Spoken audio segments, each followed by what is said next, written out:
ایک بوڑھے آدمی تھے نیو کراچی میں, جب میں مسجد میں امامت کیا کرتا تھا, یہ 2004 کی بات ہوگی, 4 یا 5 کی. تو ایک بوڑھے آدمی تھے, 60 سال ان کی عمر ہوگی, وہ مجھ سے ملنے کے لیے آئے.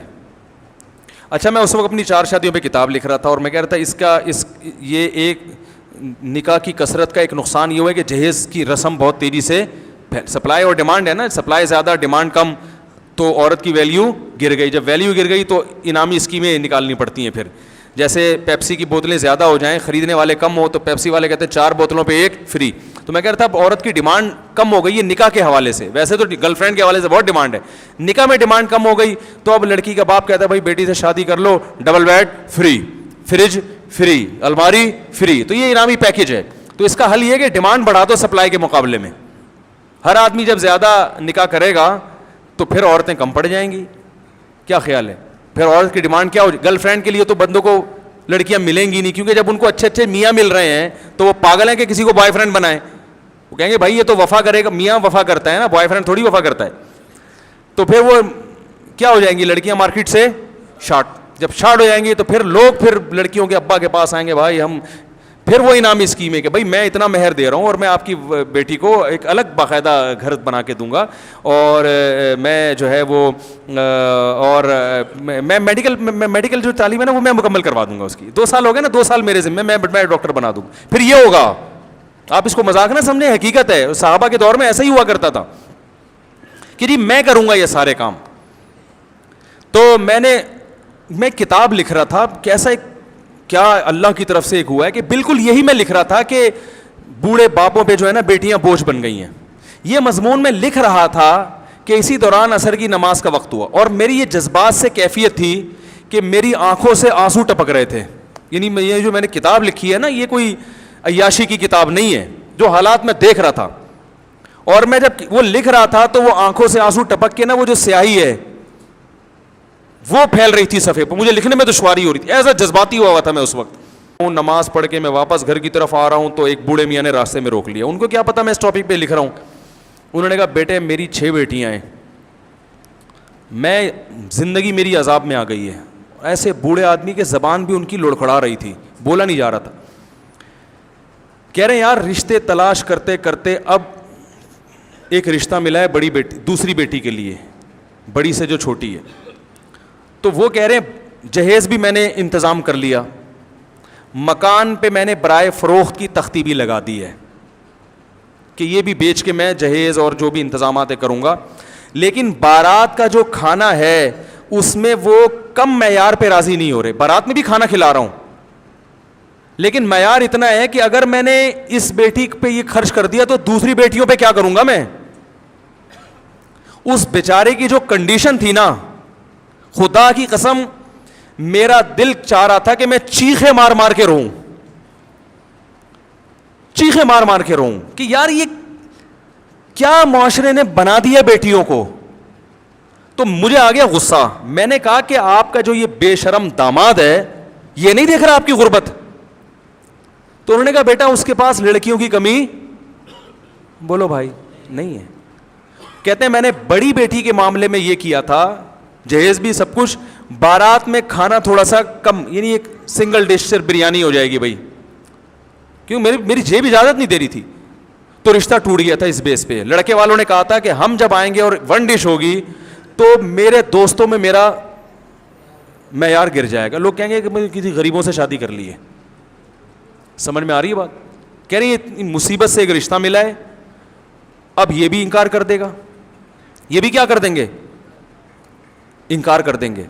تو پھر جیسے بڑی بیٹی بیٹھی ہوئی ہے, اس کی تو عمر اتنی ہو گئی, اب اس کے رشتے کا امید ہی نہیں ہے, تو اس کا بھی. تو کہہ رہے باقیوں کا کیا کروں گا میں.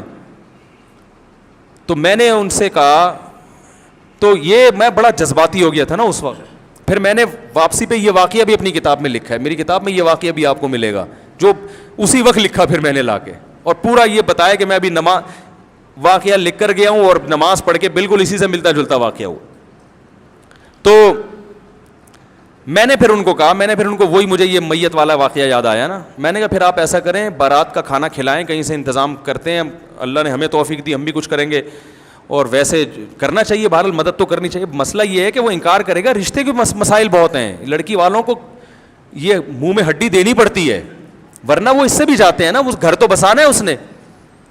تو مجھے وہ کہنے لگے کہ کیا کروں. میں نے کہا پھر آپ ایسا کریں, میں ایک دم جذباتی ہو گیا, میں نے کہا آپ ایسا کریں, رشتے کا انکار تو آپ نہ کریں, کیونکہ یہ جیسا بھی ہے نہ ہونے سے بہرحال بہتر ہے, ورنہ بیٹی کو کہاں آپ لے کے جائیں گے, وہ تو پھر خراب ہو جائے گی معاملہ اس کا. اور آپ کی عمر 60-62 سال عمر ہے, تو اللہ نہ کرے کل موت واقع ہو جاتی ہے تو 6 بیٹیاں بیچاری کیا کریں گی. لبرل لوگوں کے پاس تو اس کا حل یہ کہ جاب کراؤ, ان کو پڑھاؤ لکھاؤ اور انڈیپینڈنٹ کر دو. یہ پاگل پنے والی باتیں ہیں, صحیح ہے نا. نیچر کا کوئی آلٹرنیٹ نہیں ہے. آپ جاب کر رہے ہو لیکن روٹی نہیں کھا پا رہے اس پیسوں سے, وہ جاب کسی کام کی ہے, کیونکہ روٹی آپ کی باڈی کی ریکوائرمنٹ ہے. تو اسی طرح میرے بھائی آپ کروڑ پتی بن جائیں, لڑکی کے پاس شوہر نہ ہو جو اس کی فزیکل ریکوائرمنٹ بھی ہے, اس کی مینٹلی بھی اس کو جو ہے وہ اس کو سپورٹ کرے گی, یہ چیزیں نہ ہو تو آپ کے پاس قارون کا خزانہ بھی ہو, وہ اس کا آلٹرنیٹ نہیں ہو سکتا. یہ بالکل ایسا ہی ہے جیسے آپ کے جاب کرو, پیسہ کماؤ مگر روٹی نہ کھاؤ. وہ کہے گا پھر کس کام کی جاب, جب مجھے میری بیسک ضرورتیں پوری کرنے کا موقع نہیں مل رہا اس سے, وہ میری پوری نہیں ہونی, تو میں نے اس جاب کا کرنا کیا ہے. میرے پاس کتنی خواتین ملاقات کے لیے آتی ہیں, ٹھیک ٹھاک پیسہ کما رہی ہیں, شادی نہ ہونے کی وجہ سے ڈپریشن میں چلی گئی. پیسہ بہت ہے, جاب کر رہی ہیں, وہ بھی انڈیپینڈنٹ ہیں. اور ایسی درجنوں خواتین ہیں جو جاب بالکل بھی نہیں کر رہی ہیں, ایک ڈھنگ کا میاں مل گیا, بہت ہنسی خوشی زندگی گزار رہی ہیں, آتا کخ بھی نہیں, نہ ایجوکیشن ہے ان کے پاس, نہ پیسہ ہے ان کے پاس, میاں اچھا مل گیا ان کو, اولاد ہو گئی, بہت عیاشی میں زندگی گزر رہی ہے ان کی. تو اس سے وہ لڑکی اچھی ہے کہ نہیں ہے, کہ جو کچھ بھی نہیں آتا تھا اس کو میاں اچھا مل گیا. تو اس لیے عورت کی پہلی ضرورت ہے اس کے لیے اچھے میوں کا انتظام کرو, صحیح ہے نا, باقی چیزیں بعد میں ہیں. تو خیر جلدی سے بات مکمل کر کے بیان ختم کرتا ہوں. تو میں نے پھر بوڑھے بزرگ سے کہا, میں نے کہا دیکھیں آپ ایسا کریں, پھر مجھے یہ میت والا واقعہ یاد آ گیا. میں نے کہا آپ انتظام کریں, آپ ایک بہترین سا جتنی ڈشیں وہ کہہ رہے کم وقت منوس معذرت, اتنی ڈشیں آپ بنوائیں. اور آپ یہ کریں کہ اول تو بارات اسلام میں ہے ہی نہیں نا, بارات کا کھانا ہی نہیں ہے. نبی صلی اللہ علیہ وسلم نے تو 4 بیٹیوں کی شادی کی, ایک کھجور کا دانہ بھی کسی کو نہیں کھلایا. اپنی جتنی شادیاں کی ہیں ولیمہ کیا ہے. تو اسلام میں شادی کا کھانا بھی کون کرتا ہے, لڑکا کرتا ہے, مرد کے ذمہ ہے. ولیمہ ہے, بارات کا لفظ ہی نہیں ہے اسلام میں, بلکہ نکاح کی محفل میں چند لوگ آ جائیں اور وہ نکاح کے بعد وہیں سے پتلی گلی سے نکل جائیں, اگلے دن سارے لڑکے کے گھر پہنچ جائیں, وہاں بارات لے کے جائیں, پوری 4 W11 لے کے جائیں آپ وہاں پہ. مرد کا ہے خرچہ, بیٹی پر خرچہ نہیں ہے نا, باپ پہ خرچہ ہے. لیکن اب وہ نہیں کرتے تو رشتہ ٹوٹتا. پھر کہتے ہیں اگر اسی طرح چلی گئی تو ساری زندگی تانے دے کے مار دیں گے, تیرے باپ نے کھلایا کیا ہمیں. وہ پھر سسرال میں بچی پہ ظلم ہوتا ہے. تو میں نے کہا پھر آپ ایسا کریں, آپ تمبو شمبو کا انتظام کریں اور پھر وہاں بہترین کھانا وانا پکوائیں, قرضے لے کے, مکان بیچ کے. اور جب کھانا شروع ہونے والا ہو, صحیح ہے نا, جیسے ہی لوگوں کے منہ میں نوالا, اور آپ کے جو ہونے والا داماد ہے اس کے منہ میں جیسے ہی وہ لقمہ جانے لگے, آپ ایک دم کیا کریں, اسٹاپ, لوگوں تھوڑی دیر کے لیے رک جاؤ. لوگ بولیں گے کیا ہو گیا بھائی, مسئلہ کیا ہے, کوئی کھانے میں خدا نہ خدا زہر ملا دیا ہے, کیا ہو گیا ہے. تو آپ بتائیں بھائی مسئلہ یہ ہے کہ ہمارے نبی سے زیادہ سخی دنیا میں کوئی نہیں ہو سکتا. انہوں نے تو 4 بیٹیوں کی شادی کی, ایک کھجور کا دانہ بھی نہیں کھلایا. یہ تو ہندوؤں سے بارات کی رسم آئی ہے, ہم تو مسلمان ہیں. اب بتاؤ جس آدمی کے 6 بیٹیاں ہوں, وہ ایک بیٹی پہ 2.5-3 لاکھ کے کھانے کھلا کے تو پوری پراپرٹی تو گئی, اور ایک دن میں اڑا دی اس نے. مہمان آئے, بوٹیاں کھا کے چلے گئے, 1 ہفتے بعد ان کو یاد بھی نہیں رہتا کہ دعوت میں کس نے کیا کھلایا تھا.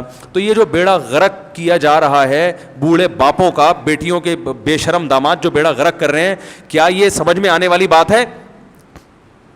تو سب میں نے کہا جیسے ابراہیم علیہ السلام نے کہا تھا نا, انہوں نے پوچھا تھا کہ یہ ہمارے بتوں کا حشر نشر کس نے کیا, تو ابراہیم علیہ السلام نے فوراً کہہ دیا یہ بڑے والے نے کیا ہے. تو فوراً ان کے ایک دم ان کی جو کیفیت ہوئی, انہوں نے کہا یار ہم تو بڑی بیوقوف ہیں کہ ایسے کی عبادت کر رہے ہیں جو یہ بتا ہی نہیں سکتا کہ ہمیں مارا کس نے. ابراہیم علیہ السلام نے کہا ان سے پوچھ لو کس نے مارا ہے. تو ان کے دل میں آیا اف لکم, یعنی ان کے دل میں فوراً کیا آیا کہ قرآن کہتا ہے ان کے دل میں فوراً احساس ندامت ہوا کہ یار یہ تو یعنی ہم ایسوں کی عبادت کر رہے ہیں جو اپنے قاتل کا پتہ نہیں بتا سکتے کہ ہمیں کس نے مارا, کس نے ہمارے ساتھ یہ ظلم کیا. جو یہ نہیں کر سکتا ہماری مدد کہاں سے کرے گا. تو میں نے کہا جب آپ ان کو بولیں گے کہ بھائی یہ جو میں نے سارا انتظام کیا ہے قرضے لے کے کیا ہے, اور کل تمہارے بھی بیٹیاں ہوں گی, اور یہ اگر بچیوں کے باپوں پہ یہ تم ظلم کرو گے تو بتاؤ کیا یہ ظلم کی شریعت اجازت دیتی ہے؟ جس رسول کا تم کلمہ پڑھتے ہو انہوں نے اجازت دی ہے, یا یہ کوئی عقل میں آتا ہے؟ یہ غیرت کے خلاف ہے یا نہیں ہے؟ تو میں نے کہا ایک دم سب کے منہ سے نکلے گا یقیناً. پھر بولے چلے پھر بسم اللہ کریں کھائیں.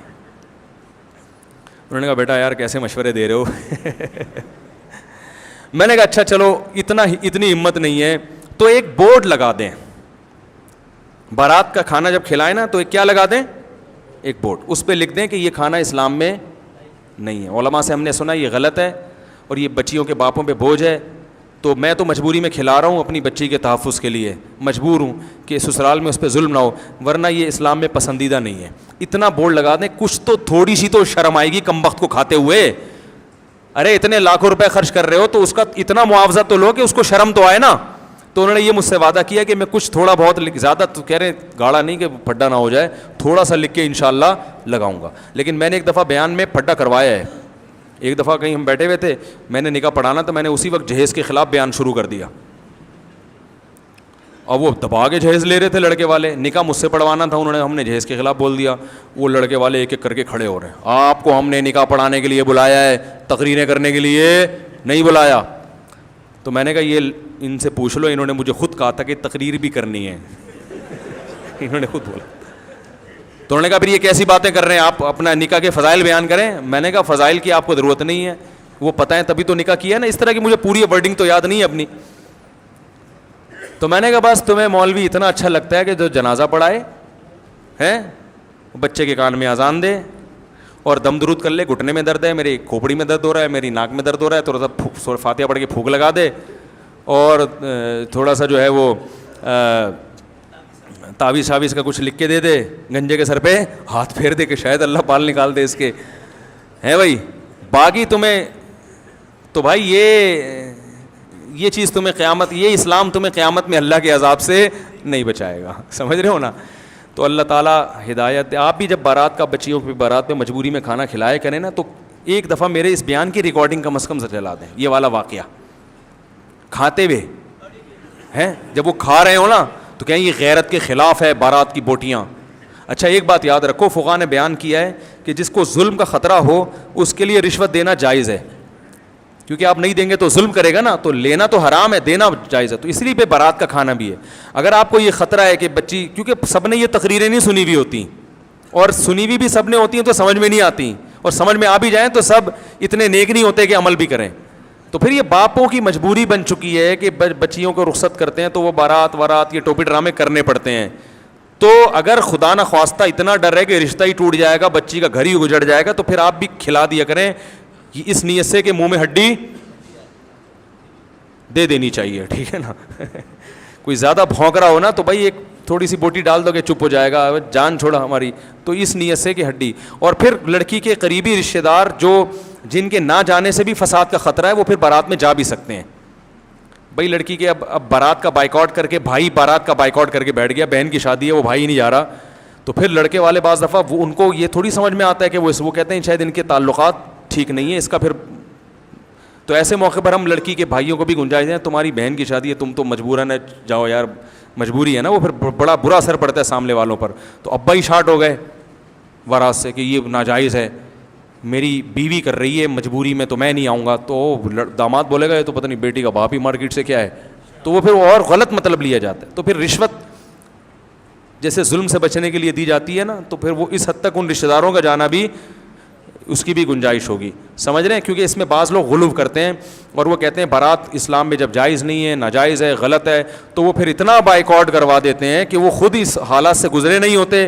نتیجہ یہ نکلتا ہے کہ پھر وہ بچیوں کی وہ طلاقیں ہو جاتی ہیں اور وہ رشتے ٹوٹ جاتے ہیں, پھر وہ جو ایک مصیبت سے گزرتی ہیں ان پھر دین سے دور ہو جاتی ہیں وہ. تو اس لیے بیلنس, ہر رسم کا بائیکاٹ بھی اتنا کرو جتنا تپڑ ہے, ٹھیک ہے نا. بسوں کے پیچھے لکھا ہوتا ہے نا تپڑ ہے تو پاس کرو ورنہ برداشت کرو. بعض دفعہ ہم جا رہے ہوتے ہیں گاڑی میں, پیچھے آگے ٹرک ہوتا ہے, وہ سالہ نہ ادھر جا رہا ہے نہ ادھر جا رہا ہے, تو وہ اتنی مصیبت ہوتی ہے کہ اس کو ہم وہ اوورٹیک بھی نہیں کر سکتے. تو اس کے پیچھے جب یہ پڑھتے ہیں نا تب پڑھے تو پاس کر, ورنہ تیرے پاس برداشت کے علاوہ کوئی آپشن نہیں ہے. تو بڑی تسلی ہو جاتی ہے, بھائی ہم کیا کر سکتے ہیں, ہم نیچے سے تو نکل نہیں سکتے اس کے, تو ہم آرام سے جا رہے ہوتے. تو یہ ہر ٹرک کے پیچھے لکھنا چاہیے.